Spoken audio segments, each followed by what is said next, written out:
Christmas ഒക്കെ വരികയല്ലേ, നമുക്ക് Christmas related ആയിട്ട് ഒരു ക്രാഫ്റ്റ് ചെയ്താലോ?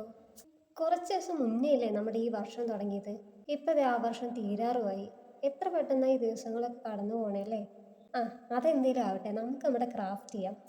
ഞാനേ ഈ കാണുന്ന പോലെ ഒരു 6 സെൻറ്റിമീറ്റർ സ്ക്വയറിൽ ഗ്ലിറ്റർ ഫോം ഷീറ്റ് കട്ട് ചെയ്തെടുത്തിട്ടുണ്ട്. ഇനി ഞാനിതിനെ ഹാഫാക്കി കട്ട് ചെയ്തെടുക്കുന്നുണ്ട്. ഇനിയുള്ള സ്റ്റെപ്പ് കുറച്ച് സൂക്ഷിച്ച് കേട്ടോ. നമ്മൾ കട്ട് ചെയ്തെടുത്ത ട്രയാങ്കിൾ ഉണ്ടല്ലോ, അതിനെ ഈ കാണുന്ന പോലെ ഹാഫാക്കി ഒന്ന് ഫോൾഡ് ചെയ്ത് പിടിക്കും. അതിൻ്റെ ഈ ഒരു കോർണർ കണ്ടല്ലോ, അവിടേക്ക് വരുന്ന രീതിക്ക് ഓപ്പോസിറ്റ് സൈഡിൽ നിന്ന് നമ്മൾ ഇതുപോലെ ഒന്ന് കട്ട് ചെയ്തിട്ട് അതിനെ 2 കഷ്ണമാക്കി മാറ്റരുത്. അതിൻ്റെ അറ്റത്ത് കൊണ്ടുപോയിട്ട് കട്ട് ചെയ്ത് നിർത്തണം. അവിടെ നമ്മൾ അതിനെ കോണാക്കിയിട്ടൊന്ന് കട്ട് ചെയ്തെടുക്കും. ഈ പറയുന്ന അത്ര കോംപ്ലിക്കേറ്റഡ് ഒന്നും അല്ല, അത് സിമ്പിളാണ്. അത് സൂക്ഷിച്ച് കണ്ടാൽ മനസ്സിലാവും. ഇനി നമുക്കിത് ഒട്ടിക്കാനുണ്ട്, അതുകൂടെ ശ്രദ്ധിച്ചോ.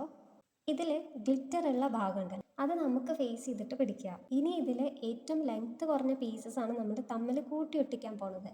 അതിനു വേണ്ടി ആ ചെറിയ പീസിൽ ഒന്നിൻ്റെ ഗ്ലിറ്റർ ഇല്ലാത്ത വശത്ത് പശ തേച്ചിട്ട് രണ്ടിൻ്റെയും ഗ്ലിറ്റർ ഇല്ലാത്ത വശം ഈ കാണുന്ന പോലെ കൂട്ടി ഒട്ടിക്കണം. എന്നിട്ട് അതിൻ്റെ എൻഡ് ഉണ്ടല്ലോ, അതിലും ഇതേപോലെ പശ തേച്ചിട്ട് അതിനെ മടക്കി താഴേക്ക് ഈ കാണുന്ന പോലെയും കൂടെ ഒട്ടിച്ചു കൊടുക്കണം. നമ്മളിപ്പോൾ ഏറ്റവും കുറഞ്ഞ ലെങ്ത്തുള്ള 2 പീസസ് ആണല്ലോ ഒട്ടിച്ചെടുത്തത്, അതേപോലെ അതിൻ്റെ വലുപ്പം കൂടിയ പീസ് നമ്മൾ ഒട്ടിച്ചെടുക്കണം.